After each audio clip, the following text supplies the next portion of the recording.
बहुत बड़ा दावा कर रहे हैं कि आप लॉस कम कर देते हैं, ऐसा कैसे हो सकता है कि एकदम लॉस एकदम कम ही कर दीजिएगा आप? सही बात है। देखिए, लॉस कम करने का बात है कि ये साइंटिफिक रूप से, सिस्टमेटिकली रूप से एक लॉ होता है, लॉ प्रोबेबिलिटी।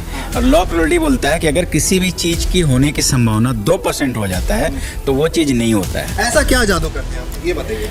सिस्टम है ना, रिस्क मैनेजमेंट और साइकोलॉजी है। हम लोग रिस्क मैनेजमेंट और साइकोलॉजी के ऊपर काम करते हैं। और एक आप स्क्रीन पर देख लीजिए, हम आपको दिखला रहे हैं, ये है लॉ प्रोबेबिलिटी है, ठीक है। अगर आपका एक्यूरेसी 60% भी होता है मिनिमम, जो हम लोग का एक्यूरेसी 60% से अबव है, तो इस सिस्टम के अनुसार आपका लॉस जो होने की प्रोबेबिलिटी होता है वो 2% से नीचे आ जाता है। और जैसे ही किसी भी चीज़ की होने की प्रोबेबिलिटी 2% से नीचे आ जाता है, मान लीजिए आपका लॉस होने का प्रोबेबिलिटी 2% हो गया, तो आपका प्रॉफिट होने का प्रोबेबिलिटी 98% हो जाता है। तो उस स्थिति में क्या होता है कि लॉस आपका खत्म हो जाता है, मिनिमाइज हो जाता है। लॉस होता है हम लोग का, लेकिन लॉस हम लोग बहुत ही कम रखते हैं, बहुत ही कम, क्योंकि हमारे पास ऑटोमेटिकली सिस्टम आ जाता है।